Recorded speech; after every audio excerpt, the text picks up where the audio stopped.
As facilidades de crédito, que depois da crise financeira já fazem parte do passado, fizeram surgir no país uma legião de devedores. Só no primeiro semestre deste ano, a inadimplência aumentou 6,6% em relação ao ano passado. Mas tem um jeito de não entrar nessa. É perguntar tudo sobre o crédito antes de comprar. No momento em que a crise mundial bate às portas do Brasil, fazer novas dívidas parece loucura. Ainda mais grave é entrar no crédito. Afinal, ninguém sabe o quanto as taxas de juros podem crescer nesses tempos bicudos. Para fazer uma compra, primeiro pensar se ele realmente precisa adquirir aquele bem, se realmente ele vai ficar endividado ou não. Ele saber que hoje, ao fazer um financiamento de um bem, ele tem que ter o custo efetivo total. O custo efetivo total, ele engloba todas as despesas do financiamento. A situação está feia mesmo para quem já contraiu as dívidas. Helenice foi seduzida pelo mundo maravilhoso do cartão de crédito. Só não sabia muito sobre taxa de juros, prazos, encargos. Não entendi, eles não fizeram questão de me explicar nada. E agora? E agora eu vou ter que pagar, porque senão vão sujar meu nome e eu quero que eles me devolvam o que eu paguei a mais.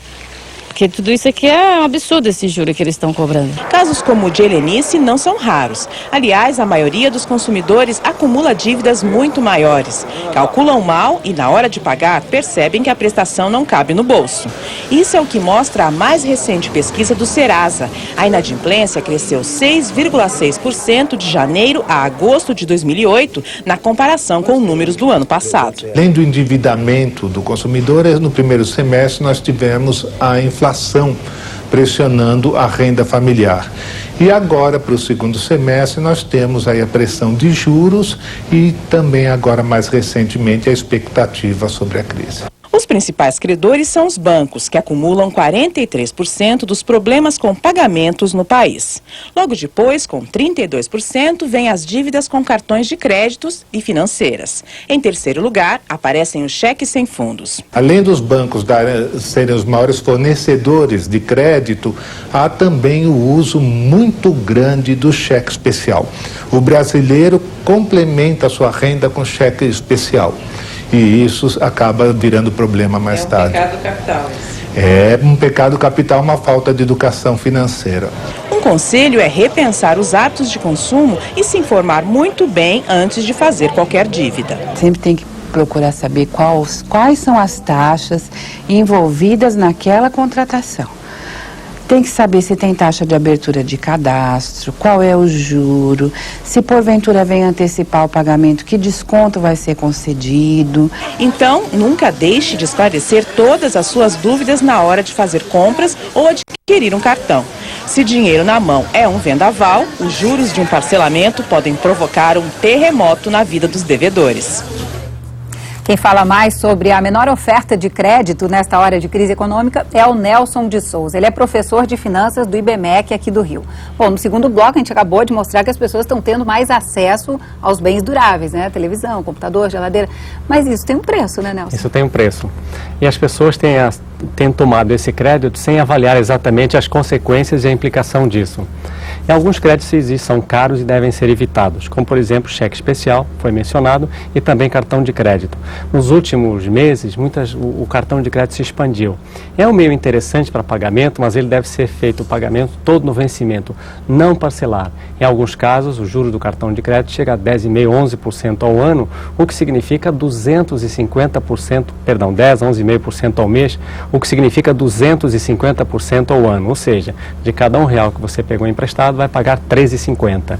Isso acaba sendo um desastre financeiro. Pois é, e a pesquisa do Serasa mostra que as pessoas calculam mal e na hora de pagar a prestação acaba que ela não cabe exatamente no orçamento. Você acha que é só isso ou também é um mau hábito na forma de consumir? Nós não temos uma cultura de fazer uma educação financeira. Deveria ser aplicado isso desde a idade mais tenra. As pessoas deveriam ser habituadas a gerir os seus recursos. E por que não é, Nelson? É uma questão de hábito que vem, as famílias não fizeram. Quer dizer, nós vivíamos também uma época de inflação elevada e isso confunde. A inflação é um terror. A inflação é a pior coisa que pode ter, principalmente para quem tem um orçamento limitado. Então, mas a primeira coisa que você tem que fazer é dimensionar quanto é que a pessoa recebe e quanto ela gasta, ou seja, os seus gastos têm que ser enquadrados, têm que caber dentro daquilo que recebe. Essa é uma regra simples, uma regra de ouro, que se respeitada já ajudará muito. Pois não. A outra coisa é quando você toma um financiamento, é saber exatamente o que vai pagar. Não é só a taxa de juros, quanto será o valor de cada parcela e também outras implicações. E o ideal seria, de fato, não financiar, mas poupar e comprar à vista, que acaba conseguindo alguns descontos e evita toda essa dificuldade. A gente sabe que muitas famílias brasileiras, nesse momento, estão sorteando as contas, né? Elegendo contas para ver o que paga primeiro. O que deve ser prioridade nessa hora? Olha, isso é uma tragédia. Mas se tem contas caras, se tem tipo cartão de crédito e cheque especial, que não deve ser usado apenas, é uma reserva para ser usada, o que ela deveria era tentar conseguir um crédito mais barato, um crédito consignado, um crédito, enfim, mais barato e trocar uma dívida cara por uma dívida mais barata. E porque, fatalmente, quer dizer, você deixando de pagar algumas contas vai ter dificuldade com credores, o seu nome pode acabar no SPC. Quais são as contas? Quer dizer, você não pode deixar de pagar a conta de telefone, conta de energia, conta de luz, que isso terá a conta cortada, possivelmente. Contas de colégio de filhos, vai deixar de pagar? Então, o importante não é administrar esse tipo de coisa, mas é evitar chegar a isso. Agora, se você já chegou a essa situação, então tem que priorizar, de fato, quais são as coisas que mais pesam e como sair disso. E esse aumento dos juros, de que maneira ele vai impactar no nosso dia a dia? Aquelas parcelas que já estão definidas não devem sofrer aumento. O que pode sofrer aumento, o que sofrerá aumento já está ocorrendo, são aqueles novos créditos. Quer dizer, quem hoje for financiar alguma coisa, um bem durável, alguma coisa, vai sentir esse impacto. Estão mais caros, as parcelas ficarão mais caras, os juros estão mais caros. Isso vale também para empréstimos? Sim, vale para empréstimo, vale para tudo, sobretudo para empréstimos. E agora, se você tem financiamentos longos, por exemplo, um financiamento de casa própria, o que pode haver algum impacto é se houver alteração na taxa de inflação, que deve até acontecer, mas isso também as parcelas estão definidas. Inflação, se estiver associado a isso, inflação, isso pode ter algum impacto também. Agora, quem já tem um empréstimo, está contratado, isso não será afetado. Não muda. Muito obrigada por suas preciosas informações aqui. Estamos às ordens. O Jornal Futura volta amanhã, até lá.